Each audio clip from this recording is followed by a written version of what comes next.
Assalamualaikum warahmatullahi wabarakatuh. Bismillah biquwatillah wa binasrillah la hawla wa la quwata illa billah. Alhamdulillahilladzi anzala ala abdil kitaba wa lam yaj'al lahu iwaja qayyima liyunzira ba'san syadidan min ladunhu wa yubashshiral mu'minin alladzina ya'maluna sholihati anna lahum ajran hasanah. Sadaqallahul azim wa sadaqa rasuluhul karim wa nahnu ala dzalika minasyahidin walhamdulillahi rabbil alamin. Jamaah ibu-ibu pengajian yang dimuliakan Allah Subhanahu wa taala, alhamdulillah wa syukrulillah ala ni'matillah, kita bisa berjumpa kembali di kajian setiap Rabu pagi. Untuk kesempatan pagi hari ini kita akan membahas tentang doa-doa di dalam ibadah sholat kita. Jadi ini adalah kebutuhan harian kita, karena ini setiap hari kita baca. Kadang saking terbiasanya dan menjadi rutinitas, bacaan itu kemudian seperti hilang maknanya. Cepet-cepetan, balapan. Kita tidak lagi memaknai apa itu yang kita baca. Sehingga perlu kita merefresh kembali apa sebetulnya yang kita baca, maknanya apa, tujuannya apa. Agar sholat kita jadi lebih khusyuk lagi, agar lebih lama lagi, dan tentu akan memberikan manfaat untuk kita. Oleh karenanya kita akan memulai untuk kajian setiap Rabu 2 pekan sekali itu dengan tafsir dari bacaan-bacaan ibadah sholat kita. Kita mulai dari berwudu. Dalam buku ini itu halaman 16 itu para ulama memberikan satu pemahaman niat.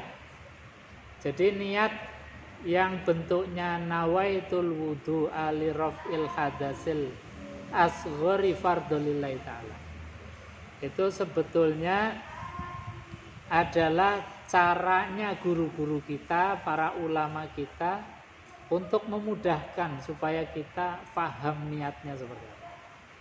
Jadi tidak tauqifi dari Rasulullah. Rasulullah hanya memberikan satu pemahaman bahwasanya setiap ibadah itu hendaknya diawali dengan niat. Nah, niatnya bagaimana kan kalau nggak dijelaskan para ulama kita nggak paham. Lalu kemudian para ulama memberikan satu gambaran, niat itu apa? Dan niat itu tempatnya di mana? Ini supaya kita harus paham. Jadi niat yang menjadi patokan yang diperintahkan oleh Rasulullah SAW adalah di awal suatu perbuatan. Jadi mahalun niat adalah fil qalbi. Tempatnya niat adalah di dalam hati. Itu menjadi prinsip. Sedangkan min talafuzuhu, melafadzkan niat, adalah sunnatun, sunnah. Jadi kita jangan terkecoh mana yang talafuzun niat, mana yang niat itu sendiri. Nah, kalimat dalam nawaitul wudu'a li raf'il hadasil asghari fardholillahi ta'ala yang kita lafadzkan itu namanya talafuzun niat. Itu menjadi sunnah dalam rangka mendorong hati untuk bergerak, hati untuk meniatkan. Makanya mahalun niat adalah fil qalbi, tempatnya niat adalah di dalam hati. Jadi kalau hati sudah melafadzkan nawaitul wudu'a li raf'il hadasil asghari fardholillahi ta'ala, atau melafadzkan niat dengan bahasa apapun, termasuk bahasa harian kita, yang penting kita mafhum, kita paham makna dan tujuannya, itu sudah termasuk niat. Nah, kadang terkecoh antara talaffuzun niat dengan niat. Terkecohnya apa? Orang yang sudah melafalkan niat, hatinya kemudian nggak terdorong untuk niat. Nah, ini yang jadi salah. Problemnya justru di situ. Kalau hati sudah niat, lisan tidak melafalkan, itu sudah cukup. Tapi kalau lisan melafalkan, hatinya nggak ikut bergerak, justru ini yang belum dapat niat. Karena apa? An-niat mahaluhu fil qalbi. Niat itu tempatnya di dalam hati. Talaffuzun niat, melafadzkan niat itu hanya menghantarkan saja, yang dihukumi sebagai sunnah. Nah, ini jangan sampai keliru. Nah, termasuk dalam niat-niat sholat itu masuk juga dalam itu. Ya. Jadi niat sholat, niat wudhu itu adalah muqtaronan bifi'li min awwali juz'in. Jadi niat itu adalah di bagian pertama kita melakukan satu perbuatan. Wudhu, niatnya bagian pertama kita melakukan perbuatan wudhu apa? Yang termasuk rukun itu adalah membasuh muka. Kalau mengucapkan tangan, berkumur atau membasuh hidung itu bagian sunnah, sehingga niatnya wudhu itu bukan pada membasuh telapak tangan atau ketika berkumur atau ketika membasuh hidung, tapi niatnya wudhu itu mahalnya, tempatnya adalah ketika kita membasuh muka. Nah, jadi ketika membasuh muka. Karena apa? Itu min awwali juz'in. Bagian pertama wudhu itu adalah membasuh muka. Nah, bukan telapak tangan. Karena apa?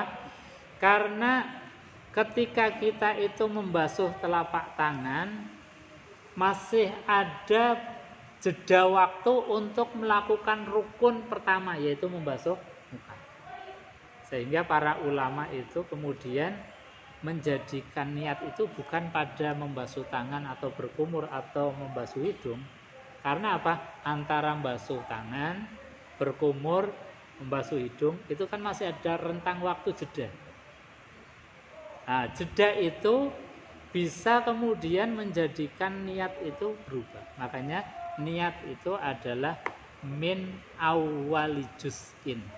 Bagian pertama melakukan satu perbuatan. Ketika sholat juga demikian. Niatnya itu bukan pas waktu saya kan dari rumah sudah niat. Itu bukan niat, namanya azam. Namanya azam, keinginan atau cita-cita. Niat itu adalah muqtaronan bifi'li, berbarengan dengan perbuatannya. Jadi kita mau melaksanakan sholat, perbuatan sholat bagian yang awal itu adalah apa? Ketika takbiratul ihram. Takbiratul ihram itu adalah rukun yang pertama dalam perbuatan, rukun yang pertama dalam ucapan adalah niat tadi. Jadi niat dibarengkan dengan rukun perbuatan pertama, yaitu ketika mengangkat tangan, membaca kalimat takbir Allahu Akbar, disitulah hati kemudian bergerak untuk niat. Jadi ini kemudian harus dipernahke, harus dibetulkan atau ditempatkan pada porsi.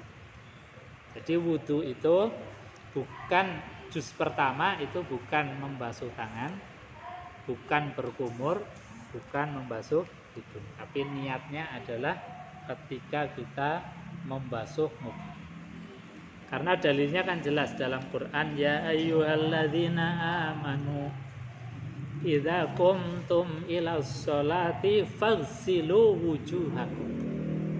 Jadi yang diperintahkan Quran, ya ayyuhalladzina amanu, wahai orang-orang yang beriman, idza qumtum ilas sholah, ketika kalian itu ingin menegakkan sholat, faghsilu wujuhakum. Pertama yang disebut Quran adalah faghsilu wujuhakum, membasuh muka. Makanya membasuh muka menjadi rukun pertama di dalam berwudu. Disitulah letaknya nih niat. Nah Ustadz, kalau membasuh tangan, berkumur, membasuh hidung itu bagian dari sunnah yang diajarkan oleh Rasulullah SAW, yang ketika kita tidak melakukan itu sudah sah wudunya. Jadi rukun pertama wudu adalah juz pertama wudu membasuh muka. Disitulah letak niat kita. Jadi jangan keliru ketika membasuh muka kemudian kita dalam hati mengucapkan nawaitul wudu ali raf'il hadasil asghari fardhan lillahi, atau dalam hati ya Allah saya wudu menghilangkan hadas besar karena Allah. Cukup dengan bahasa apapun. Ya. Saya berwudu menghilangkan hadas kecil karena Allah taala. Dengan bahasa apapun itu sudah masuk pada niat. Pas nyiram bagian pertama. Kalau mentalafutkan niatnya pas pada ini nggak apa-apa untuk mendorong hati. Jadi misalnya nawaitul wudu pas membasuh. Itu karena itu belum termasuk niat. Baru azam tadi, ingin. Karena boleh jadi habis cuci tangan kemudian terpotong apakah airnya habis, apakah kita mau aktivitas yang lebih penting misalnya, itu kan terpotong. Tapi kalau sudah min awwali juz'in berarti sudah masuk pada bagian pertama wudu. Tuh. Jadi ketika kita berwudu, yang penting menjadi rukunnya wudu adalah an-niyat. An-niyat kemudian diajarkan oleh para ulama satu niat nawaitul wudu'a li raf'il hadasil asghari fardhan lillahi ta'ala. Hafal punji? Nah, kita baca bersama. Bismillah. Bismillahirrahmanirrahim. Nawaitul wudu'a li raf'il hadasil asghari fardhan lillahi ta'ala. Nawaitu saya niat al-wudu'a, niat wudu, li raf'il hadasil asghar, yang tujuannya wudu itu adalah menghilangkan hadas kecil. Lillahi ta'ala, niat wudunya itu karena mengharap ridho dari Allah Subhanahu wa ta'ala. Nah, ini untuk niatnya berwudu.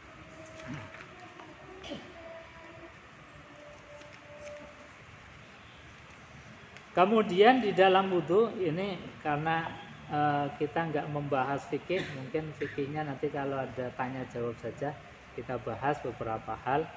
Kita fokus untuk kajiannya untuk bacaan-bacaan dalam ibadah. Ya. Setelah berwudu, kemudian kita mengawalinya dengan sunnah membasuh tangan. Sunnah membasuh tangan. Ketika membasuh tangan ini ada doa dari Rasulullah SAW. Jadi setiap gerakan wudu itu sebetulnya ada doanya. Jadi membasuh tangan itu ada doanya, kemudian berkumur itu ada doanya, kemudian istinsyak menghirup air ke hidung itu ada doanya sampai akhir. Nah, ini yang mungkin kita kurang telaten. Tapi minimal kita tahu sehingga punya gambaran meskipun nggak doa dengan kalimat Arab atau bahasa Arab. Kita paling tidak ngangen-ngangen makna, tujuan, filosofinya membasuh tangan, filosofinya dan tujuannya berkumur, filosofi dan tujuannya membasuh hidung, itu apa? Sehingga kita ada maknanya di situ. Nah, ketika kita tidak tahu filosofinya, tujuannya, ya berkumur saja, cuci tangan saja, dan bahkan kadang cepet-cepetan.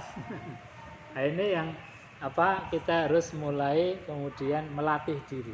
Meskipun mungkin kita tidak dengan bahasa Arab, boleh dengan pemaknaan dengan kita. Tapi makna-maknanya sebagaimana doa yang diajarkan oleh Rasulullah SAW. Saya memulai dengan doa ketika membasuh tangan. Ketika membasuh tangan, itu ada doa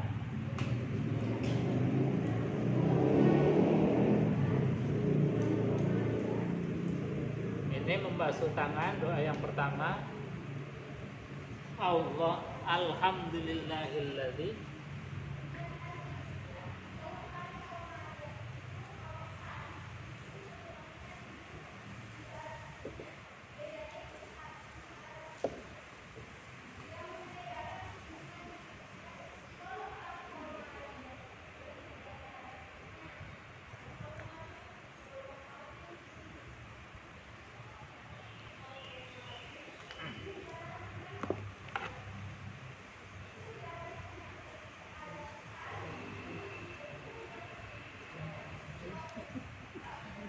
kelihatan Bu? Kelihatan ya? Semoga yang enggak kelihatan bisa geser. Ini diantara doa ketika kita membasuh tangan. Jadi membasuh tangan ini kita gambarkan dan kita mohon kepada Allah, Alhamdulillahilladzi ja'alal ma'a tahuran.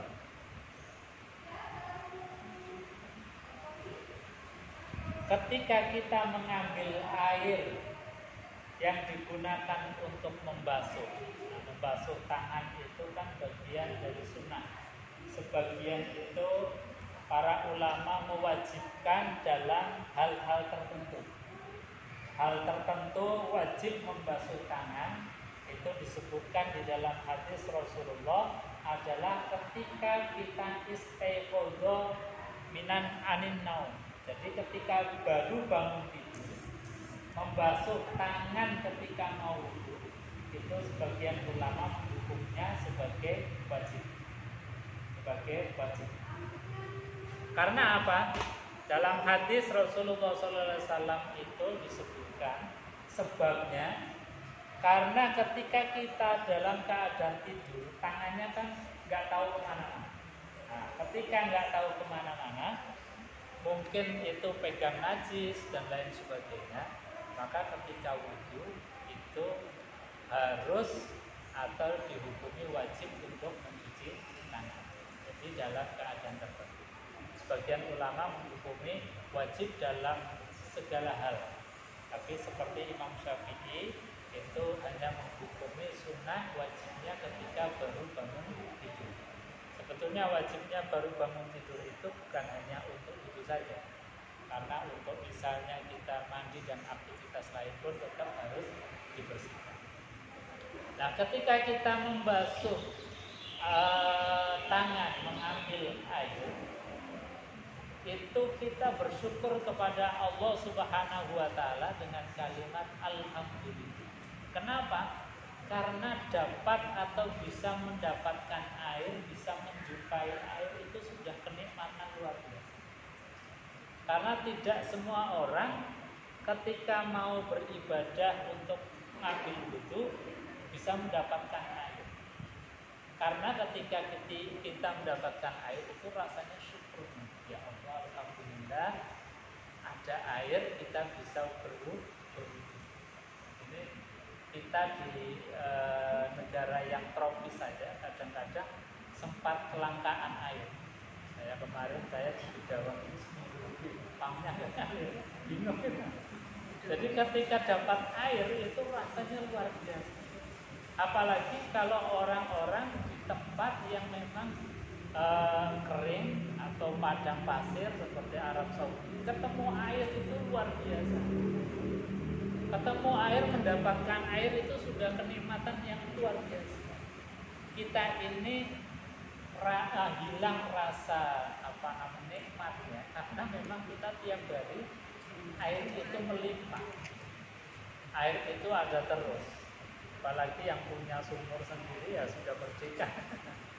Tapi kalau kita itu di tempat-tempat yang kering kan dapat itu sudah nikmatnya luar biasa.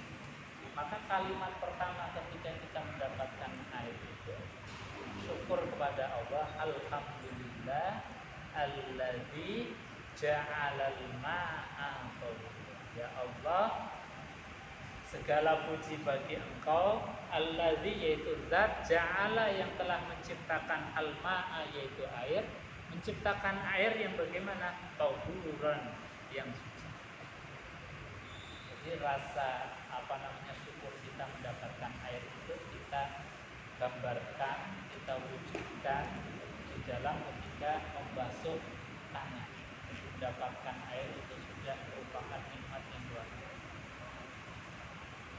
Ketika tidak mendapatkan air, maka kita diberikan oleh Allah Subhanahu wa taala rukhsah dengan menggunakan at-tuhur. Jadi alatut thaharah, alatnya thaharah itu dalam kitab-kitab fikih itu ada dua. Yang pertama adalah alma, yaitu air. Yang kedua adalah at-turab, yaitu alatut thaharah. Imam Abu Hanifah itu menambahkan satu, yaitu anar, api. Jadi api itu alatut thaharah, alat bersuci. Beliau itu menganjurkan orang ketika nanti di akhirat itu yang banyak dosanya, yang banyak salahnya, banyak maksiatnya, disucikannya dengan api. Makanya kemudian Abu Hanifah itu ngasih solusi hukum di antara alatut thaharah itu adalah anar. Dan ini juga bisa menjadi solusi kita di dalam hukum. Misalnya kita membuat bangunan musola, batu batanya kadang-kadang kan kecampuran ada peleton, kotoran dan sebagainya. Nah kalau itu kemudian dijadikan sebagai tempat sholat kita, padahal asalnya itu dari tanah, itu kan jadi najis. Makanya kemudian kita bisa mengambil pendapat hukum Imam Abu Hanifah bahwasanya setelah barang atau benda itu kemudian dibakar bisa menjadi suci. Asal tidak untuk kita saja, kita mau itu pakainya air yang bersih. Jadi ini ketika kita membasuh tangan itu kita gambarkan di dalam hati kita, syukur kita dengan lafal-lafal yang aslinya dengan lafal Arab, alhamdulillahilladzi ja'alal ma'a tahura. Syukur ditulis di tempat itu. Doa membasuh tangan, doa berkumur, doa istinsaq membasuh hidung, sehingga kita bisa merutinkan. Kalaupun tidak, itu dengan gambaran dan maknanya saja. Jadi mensyukuri adanya air itu luar biasa. Ini yang pertama. Kemudian setelah kita mencuci tangan, melanjutkan dengan berkumur. Ini juga ada doanya. Doanya ketika berkumur ini disampaikan, Allahumma asqini min hauli nabi.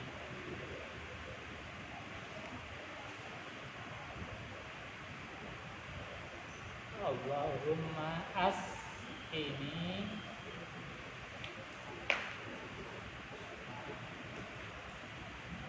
hauli.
Ini diantara doa ketika kita berkumur. Apa doanya? Rasulullah mengajarkan Allahumma skini, Allahumma skini min haudi nabiyika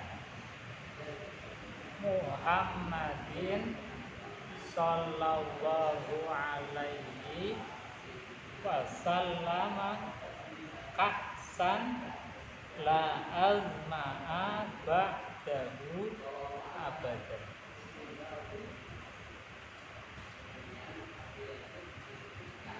Kelihatan apa? Kelihatan ya. Kita baca bersama-sama. Bismillahirrahmanirrahim. Allahumma askini min haudi nabiyika min haudi min haudi itu telaga, min haudi nabiyika Muhammadin sallallahu alaihi wasallam ka'san la azma'a ba'dahu abadan. Apa artinya?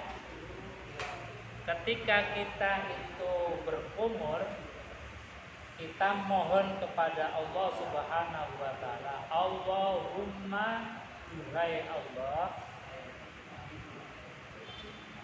Ini satu doa, Allahumma, duhai Allah, askini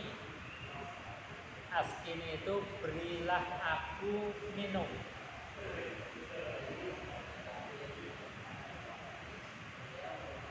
Min haudi nabiyika, min dari haudi telaga atau bengawan nabiyika nabimu Muhammadin sallallahu alaihi wasallam kaksan satu teguk saja. Apa namanya doa kita? Yang satu teguk itu air dari telaganya Rasulullah sallallahu alaihi wasallam itu disifati la azma'a, yang tidak akan pernah untuk haus abadan, ba'dahu setelahnya, abadan selama-lamanya.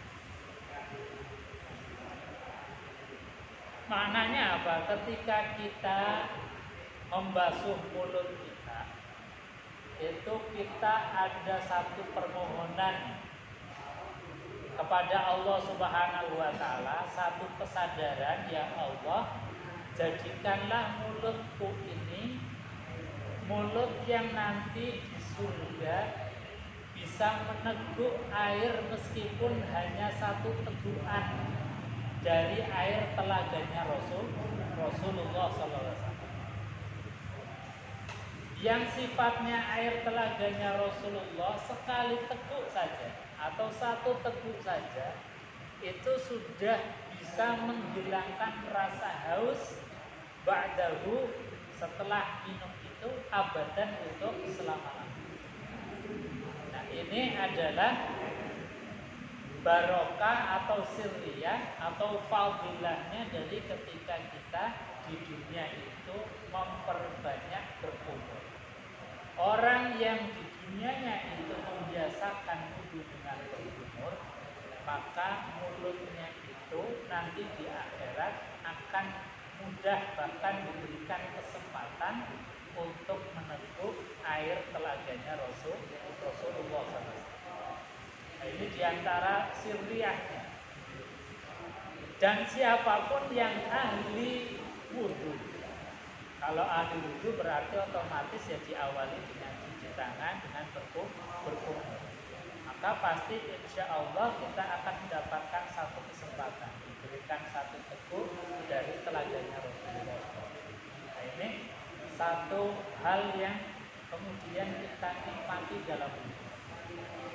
Karena kalau kita hanya menggambarkan bahwa membasuh tangan itu adalah hanya membersihkan kotoran zahir, atau ketika kita berkumur membersihkan kotoran zahir yang ada di mulut, itu rasanya masih sangat kecil sekali, masih sangat kecil dibandingkan dengan kita punya kesadaran ketika membasuh itu betul-betul ya Allah, jadikanlah basuhanku itu menjadikan semua dosa-dosa kita itu.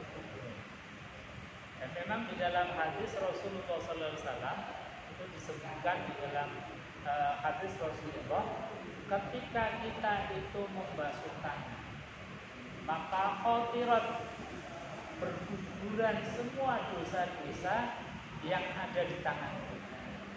Ketika kita membasuh berkumur, membasuh mulut kita, itu juga berguguran dosa-dosa yang disebabkan oleh mulut. Apakah itu riba, apakah itu kemudian dusta, apakah itu janji palsu, apa macam-macam dosa yang disebabkan oleh mulut kita ketika mulut itu rontok. Nah, ini sebuah kesadaran yang memang harus kita pahami, sehingga ada kenikmatan sendiri ya Allah, alhamdulillah dengan semuanya waktu ini diantara rahman dan rahimnya Allah. Meskipun kita itu tiap hari, tiap saat itu potensi dosanya luar biasa, baik yang disengaja maupun nggak disengaja. Kadang-kadang nggak disengaja saja ngomong dosa, nggak disengaja ngomong salah. Tapi Allah tahu persis kelemahan kita, sehingga apa? Ngasih kesempatan-kesempatan untuk hukumnya dosa. Ini kalau kita tahu dengan basyirah mata hati kita, itu kalau kita lihat wujud kita, kita takut sendiri. Karena apa? Dosanya itu menjadi kuburan dengan bentuk-bentuk macam-macam dosa yang kita buat. Makanya Imam Abu Hanifah itu salah satu imam yang memberikan pandangan hukum tentang air yang telah digunakan untuk berwudu itu mustakmal dan tidak boleh digunakan lagi. Hukumnya najis. Hukumnya apa? Najis. Karena apa? Karena Abu Hanifah punya pengalaman spiritual pribadi. Pengalamannya apa? Imam Abu Hanifah pernah dibukakan basyirah mata batinnya oleh Allah Subhanahu wa Ta'ala ketika melihat seseorang yang lagi berwudu. Itu beliau melihat dosa-dosa yang telah diperbuat oleh si. Jadi misalnya dosa mencuri, ya kelihatan di gelembungan. Apakah itu bentuknya bangkai dan sebagainya, itu tidak tahu. Pokoknya ada bentuk yang kelihatan nyata. Ada orang punya dosa maksiat yang disebabkan oleh lisan, ketika berkumur Abu Hanifah melihat. Karena apa? Mata batinnya pernah dibukakan oleh Allah Subhanahu wa Ta'ala, basyirah, sehingga melihat apapun itu kelihatan tampak ketika orang sedang berwudu. Bukan luar biasa mungkin. Makanya ketika Imam Abu Hanifah itu punya pengalaman pribadi yang semacam itu, beliau kemudian menghukumi air yang telah dijadikan sebagai wudu atau telah digunakan itu hukumnya najis, tidak bisa digunakan lagi karena pengalaman tadi lihat tadi. Karenanya itu kemudian Imam Abu Hanifah itu berdoa kepada Allah, ya Allah,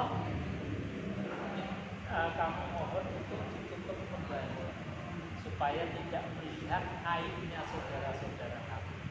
Karena apa? Karena kalau mata batin itu dibuka kan melihat aibnya orang. Oh, si fulan habis dosa ini. Oh, si fulana habis dosa ini. Kelihatan tamat. Karena bahasa hadisnya Rasulullah SAW itu sangat jelas. Jadi dalam hadis Nabi SAW itu disebutkan bahwasanya ketika salah seorang di antara kalian khatirat sayiat, jadi berguguran dosa-dosa. Ketika membasuh tangan ya berguguran dosa, ketika membasuh mulut berguguran dosa. Ini makanya kemudian syukurnya kita alhamdulillah nggak bisa melihat aibnya orang. Jadi kita itu ditutup oleh Allah, nggak bisa melihat sesuatu. Ya ini bagian dari nikmat.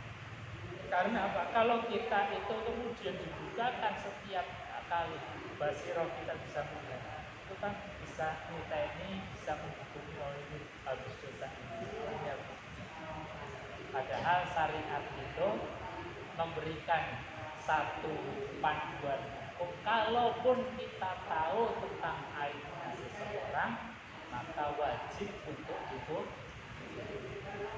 Makanya Imam Abu Hanifah setelah tadi dibukakan mata batinnya, minta ditutup kembali supaya apa? Tidak melihat aibnya seseorang. Bahkan Abi itu pernah bersabda dalam sebuah hadis, man sataro musliman satarallahu yaumal qiyamah minan. Barang siapa yang menutup aib seseorang, maka dia nanti di akhirat akan ditutup dari panasnya api. Jangan malah diumbar-umbar. Kita tahu aibnya seseorang kemudian kita bisik-bisik.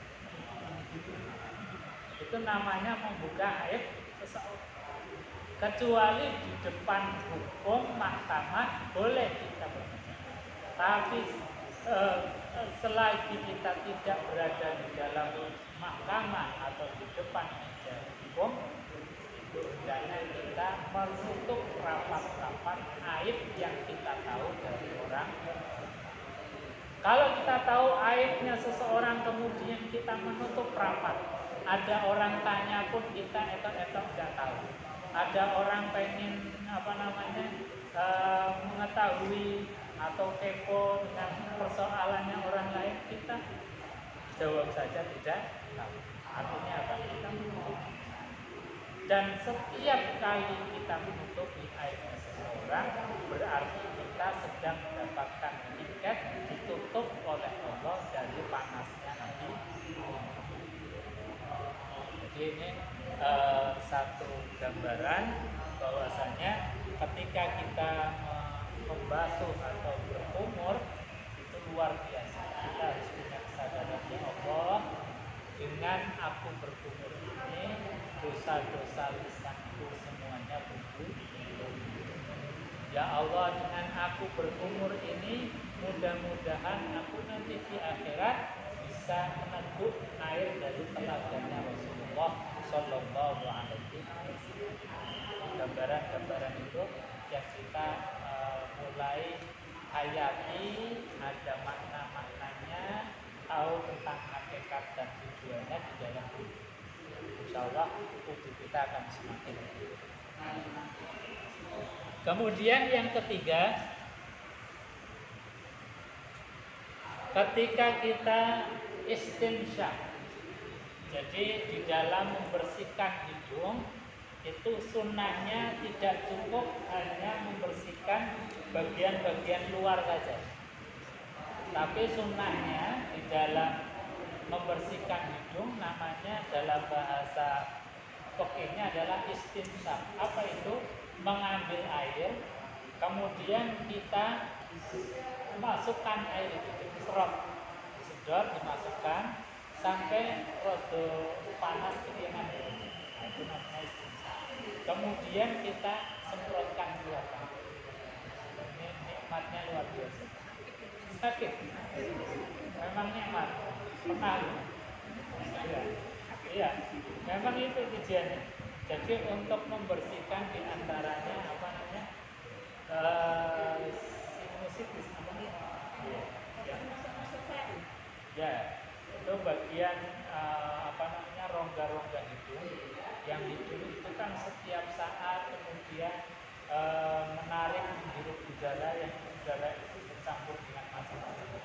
Kadang sudah bercampur dengan debu, kita berjalan di jalanan yang banyak debu, atau asap knalpot yang banyak materi-materi logamnya dan lain kan nempel di bagian rongga hidung. Nah, kalau kemudian kita bersihkan bukan hanya di zahir yang tampak saja, tapi masuk ke dalam, itu berarti pembersihannya sampai. Maka kalau kita dengan resepnya Rasulullah SAW, dengan wudhu yang benar, istinsak yang benar, insya Allah seperti pandemi kemarin itu bisa lolos dari corona. Karena apa? Corona ketika terkena air kemudian bisa hilang. Jadi ini istinsak. Jadi ambil air, diserot, kemudian disemprotkan. Dan itu juga diantara cara-cara ketika seorang akan membersihkan rongga-rongga itu kan yang dikenal dengan bulan. Bulan kan juga sama, masukkan cairan dengan ramuan-ramuan tertentu yang panas, kemudian dari panasnya itu lendir-lendir yang ada di dalam itu semuanya jadi persis. Kita istinsak itu kan seperti bulan, ya memang kencang di situ. Jadi panas, rasanya semegerak gitu, tapi setelah itu rasanya jadi enak. Jadi habis panas itu biasanya semakin panas nanti semakin tambah enak. Tapi kita nggak telaten, ya, nggak telatennya itu. Makanya kita butuh tadi dengan contoh ala baginda Rasulullah SAW. Apa doanya?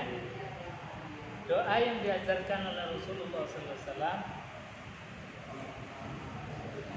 Allahumma la tahrimni.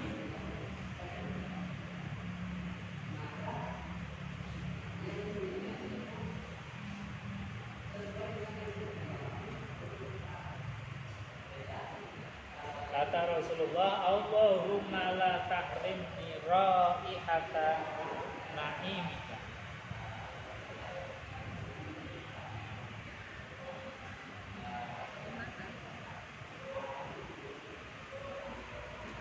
Allahumma la tahrimni raihata na'imika.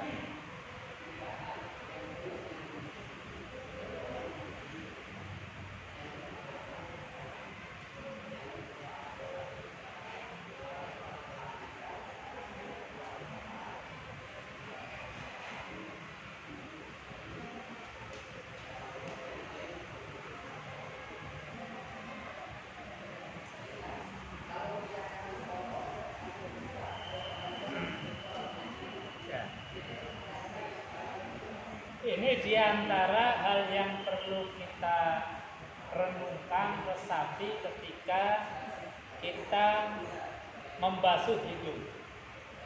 Dia membasuh hidung tadi di samping menggugurkan dosa-dosa yang disebabkan oleh hidung kita, yang disebabkan oleh indera penciuman kita, juga kita bermohon kepada Allah Subhanahu wa Ta'ala. Kita sudah diberikan satu media sarana pembau, yaitu namanya hidung. Maka dengan sarana pembau ini, mudah-mudahan kita bisa membau atau bisa mencium aroma nikmat dari Allah Subhanahu wa Ta'ala, nikmat apapun. Dan juga bisa membau, bisa mencium aroma harum dari surganya Allah Subhanahu wa Ta'ala. Kenapa kita harus mohonkan selalu? Karena memang faktanya ada orang yang diberikan oleh Allah Subhanahu wa Ta'ala, meskipun diberikan hidung, indera penciuman, tapi dia nggak bisa mencium aroma nikmatnya, kenikmatan Allah Subhanahu wa Ta'ala. Kan banyak. Kalau kemarin pas pandemi saja kita kehilangan rasa bau aja udah bingung. Itu baru bau yang ada di dunia. Padahal ada bau dan aroma harum yang luar biasa yang belum pernah terbersit dalam pikiran kita, belum pernah terraba di dalam hati sanubari kita, yaitu apa? Bau harumnya surganya Allah Subhanahu wa Ta'ala. Nah, orang yang hidungnya tidak terasa dengan air wudhu di dunia, itu di akhirat juga tidak akan bisa membawa harumnya surga. Maka ini satu kesadaran yang dibangun ketika kita membasuh atau istinsaq, itu ya Allah, jadikanlah hidungku ini bisa mencium aroma kenikmatan. Ya, kenikmatan apapun. Jadi kita beli durian, dia tahu harumnya durian. Kita misalnya masak bau harum, ya kita bisa merasakan nikmatnya bau harum. Sehingga apa? Ketika kita merasakan sesuatu itu rasanya nikmat disebabkan hidup yang masih berfungsi. Dan juga nikmatnya surga. Jadi sekali lagi bahwasanya tidak semua orang itu meskipun dikasih hidup yang sama bisa membawa nikmatnya kenikmatan Allah Subhanahu wa taala. Jadi, gimana?